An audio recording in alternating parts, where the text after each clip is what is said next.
জয় নিতাই, জয় শ্রী রাধেশ্যাম। স্নান যাত্রা বা স্নান পূর্ণিমা হচ্ছে জুন মাসের 29 তারিখ সোমবার। তো জুন মাসের 29 তারিখ সোমবার জগন্নাথের স্নান যাত্রা। তা আসুন আমরা জগন্নাথের 12 মাসে যে 13 পার্বণ, তার মধ্যে যে একটা বিশেষ অনুষ্ঠান স্নান যাত্রা, তার কথা আমরা আজকে শ্রবণ করি। যে স্নান যাত্রা কিভাবে অনুষ্ঠিত হয়, স্নান যাত্রায় জগন্নাথকে কোথায় স্নান করানো হয়, আসুন আমরা আজকে সেই সম্পর্কে শ্রবণ করি। শ্রী শ্রী জগন্নাথ দেবের স্নান যাত্রা। এই স্নান যাত্রা জ্যৈষ্ঠ মাসের পূর্ণিমা তিথিতে হইয়া থাকে। এর প্রত্যেক বছর জ্যৈষ্ঠ মাসে স্নান পূর্ণিমা হয় এবং কি তিথিতে বলছে? পূর্ণিমা তিথিতে। তাই এটার নাম হচ্ছে স্নান পূর্ণিমা। তো পূর্ণিমা তিথিতে হয়ে থাকে। সেই দিন ভগবানের দারুমূর্তি, ভগবান তো দারুমূর্তি, দারু বিগ্রহ রূপে আছে পুরীধামে বা শ্রীক্ষেত্রে। তো বলছে সেই দিন ভগবানের দারুমূর্তি বলভদ্র, সুভদ্রা দেবী এবং জগন্নাথ আর সুদর্শন, এই চার মূর্তিকে, এই চারজনকে রত্নবেদিতে আনা হয়। মনে রাখতে হবে 3 জনকে নয়। জগন্নাথ, বলরাম, সুভদ্রা 3 জন, কিন্তু সেই সঙ্গে আরেকজন আছে সুদর্শন, চক্র সুদর্শন। ভগবান যেখানে যাবে সুদর্শন নিয়ে যাবে। কিন্তু জগন্নাথ ধামে সুদর্শন গোলাকারের নেই। আমরা যেই ছবিতেই যেভাবে দেখি না কেন, সুদর্শন চক্র হচ্ছে গোলাকার। চক্র, চক্র মানেই গোল, চক্র মানেই চাকা। কিন্তু একমাত্র পুরী ধামে সুদর্শন লম্বভাবে আছে, চক্র আকারে নেই। সুদর্শন লম্বাতে, লম্বা একটা দণ্ডের মতো অবস্থান করেছে, কেননা এটা হচ্ছে প্রেমের বিগলিত মূরতির রূপ। কৃষ্ণ রূপেরই প্রেমের গলিত রূপ হচ্ছে জগন্নাথ। তেমনি জগন্নাথের হাতে যে সুদর্শন ছিল গোল আকৃতি, সেটা হয়ে গেছে লম্ব। তাই দারুমূর্তি সেই জগন্নাথ, বলরাম, সুভদ্রার সঙ্গে নিয়ে আসা হয় তাকে, সুদর্শন চক্রকে লম্বা আকৃতির। রত্নবেদীর উপর তাদেরকে স্থাপন করানো হয়।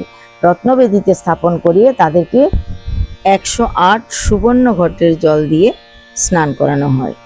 অর্থাৎ 108 সুবর্ণ ঘট তাদেরকে স্নান করানো হয়। স্নান করানোর পর এই জগন্নাথ এবং বলভদ্রকে কি ধারণ করানো হয়? পোশাক তো পরানো হবে। স্নান করানো হয়েছে বিভিন্ন ধরনের রস দিয়ে, ঘি, মধু, চিনি, তারপরে শর্করা, আখের রস, মধু, কত রকমের দ্রব্য আছে, দুগ্ধ, এই সব কিছু দিয়ে অভিষেক করানো হয়। ভালো করে গা মোচানো হয়।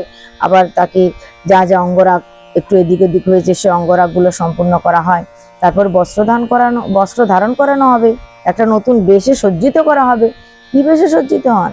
ভগবান সেই দিন গজ রূপ ধারণ করেন, গজ বেশে সজ্জিত হন। তো ভগবানকে সেদিন গজরূপ ধারণ করানো হয়। সেই দিন থেকে জগন্নাথ দেবের দর্শন বন্ধ থাকে।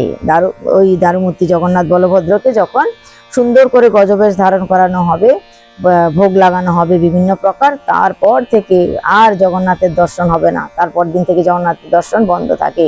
মনে করা হয় জগন্নাথ দেব কি হয়েছেন? অসুস্থ হয়ে পড়েছেন। এত জল ঢেলেছে, এত স্নান করিয়েছে ভক্তরা, জগন্নাথের জ্বর এসছে, তাই তাকে এই 15 দিন জগন্নাথের দর্শন বন্ধ থাকে।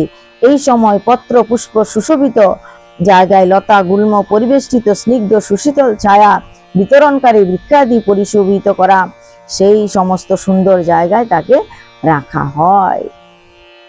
এবং মাঝে মাঝে ডাক্তার তাকে দেখতে আসে। ডাক্তারগণের, কবিরাজগণের বোর্ড মিটিং হয়। সবাই মিলে পরামর্শ করে কিভাবে ভগবানের রোগ তাড়াতাড়ি সারানো যায়। তাকে পাচন তৈরি করে দেওয়া হয়। এই পাচনটা খাওয়ালে তাড়াতাড়ি রোগ সারবে, উপশম হবে। এটাও তো বলা হয় দারুমূর্তি জগন্নাথকে শয়ন করিয়ে যখন তার উপরে কম্বল কাঁথা গায়ে দিয়ে রাখানো হয়, যদি তাকে পূজারী দেখতে যায় গায়ে হাত দিয়ে, বলে 104-5 ডিগ্রি জ্বর আছে দারুমূর্তির গায়ে। থার্মোমিটার দিয়ে দেখলে কতটা জ্বর আছে দেখা যায়। এতটাই তিনি প্রভাব বিস্তার করেন। তো জগন্নাথের জ্বর আসে, অঙ্গরাগ তো ওই সেদিনই কিছুটা এদিক ওদিক হলে সুন্দর করে দেওয়া হয়।